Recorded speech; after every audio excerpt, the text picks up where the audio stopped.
नमस्कार दोस्तों, हमारी आज की कहानी का नाम है साथ। रोहन थका हुआ ऑफिस से आया, सोफे पर बैठ गया।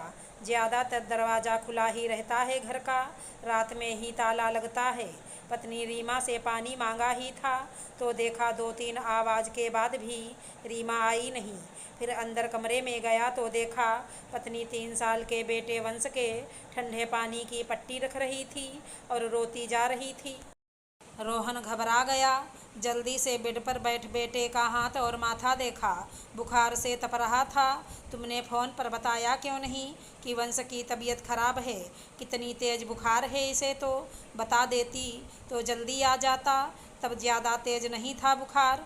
मुझे लगा दवाई दे दूंगी, ठीक हो जाएगा, पर इतनी देर हो गई, कम ही नहीं हो रहा। तुम्हें पिछली बार बता दिया था तो कैसे घबराते हुए आए थे।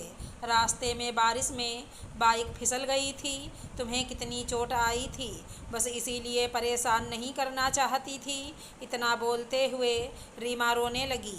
अरे यार, तुम भी सच में पागल हो। चलो जल्दी, नहीं तो डॉक्टर नहीं मिलेगा। बाहर बारिश बहुत है, मेरा रेनकोट से वंश को ढक दो। बिना पानी पिए जल्दी से रोहन ने बाइक बढ़ाई। डॉक्टर के यहाँ आए, नंबर लगवाया, वायरल फीवर बताया डॉक्टर ने और दवाई लिख दी। घर आए बेटे को दवाई दी, थोड़ा खाना खिलाने की कोशिश की, वंश ने उल्टी कर दी। रोहन घबरा गया, तुरंत बेटे को साफ किया, उसे उल्टी की दवाई दे, गोदी लेकर घुमाता रहा। रीमा ने खाना लगाया। हाथ के इशारे से रोहन ने खाना खाने से मना कर दिया। जब रोहन नहीं खाएगा तो रीमा ही कौन सा खा पाएगी खाना। उसने सारा खाना उठाकर फ्रिज में रख दिया। पूरी रात रोहन जागता रहा, वंश का बुखार चेक करता रहा। सुबह उठकर चाय पीकर ऑफिस जाने लगा तो रीमा ने कहा, कुछ खा तो लो, रात में भी नहीं खाया, मन नहीं हो रहा खाने का। तुम्हें तो पता है, वंश बीमार हो जाता है तो मेरी आधी जान निकल जाती है। जब ये ठीक हो जाए, थोड़ा खेलने लगे, कुछ खा पी ले तो फ़ोन कर देना, मैं ऑफिस में कुछ खा लूँगा फिर। इतना कहकर अपनी कर्म भूमि की ओर रवाना हो गया रोहन। ऐसे ही कई किस्से हुए।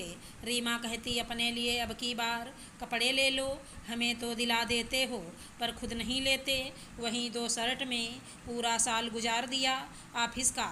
तुम्हें और बच्चों को कपड़े दिलाता हूँ तो तुम लोगों के चेहरे की खुशी देखकर ही मन खुश हो जाता है। तुम लोग सुंदर लगोगे तो तुम्हारे साथ चलता हुआ मैं भी अच्छा ही लगूंगा। रोहन मजाकिया अंदाज में हर बार यही कहता।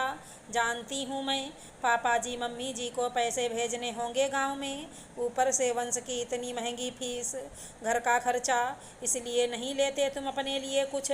और ये मुँह में 24 घंटे तंबाकू दबाए रहते हो, उसका क्या? मैंने कितनी बार कहा है, मत खाया करो इस जहर को। मैं तुम्हें खोना नहीं चाहती, सुना है पहले तो नहीं खाते थे। बोलते हुए रीमा भावुक हो गई। अरे यार, अब अपना मूड मत खराब करो, कुछ खा पी लो। ठीक है, कल से नहीं खाऊंगा। देखो बच्चे कैसे उदास हो गए हैं। चलो वहाँ टेबल पर बैठ जाओ, कुछ लेकर आता हूँ। वैसे आज तक रोहन का कल कभी आया नहीं। अब बेचारा रोहन क्या बताए रीमा को कि ये तंबाकू जिंदगी की जिम्मेदारियों से कुछ समय के लिए राहत देती है।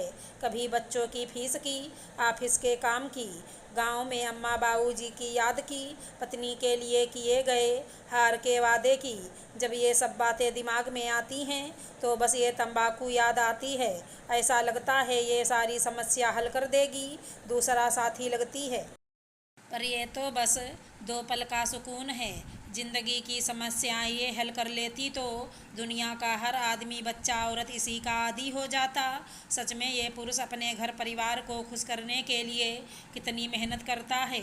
वो हम औरतों की तरह अपना मन हल्का करने के लिए रो भी नहीं सकता, क्योंकि मर्द आंसू बहाएगा तो ये समाज उसका मजाक बनाता है। कैसे औरतों की तरह आंसू बहा रहा है, यही तो कहती है दुनिया। कई बार इस पुरुष की परेशानी कोई नहीं समझ पाता, यहाँ तक कि उसकी जीवन संगिनी भी नहीं। जीवन से, जिंदगी की परेशानियों से हार जाता है और मौत को गले लगा लेता है। कितने ही केस ऐसे रोज़ अखबारों में पढ़ने को मिल जाते हैं। मानते हैं हर आदमी रोहन की तरह जिम्मेदारी नहीं निभाते, पर अपवाद हर जगह है। ज़्यादातर आपको रोहन जैसे पुरुष ही दिखेंगे समाज में।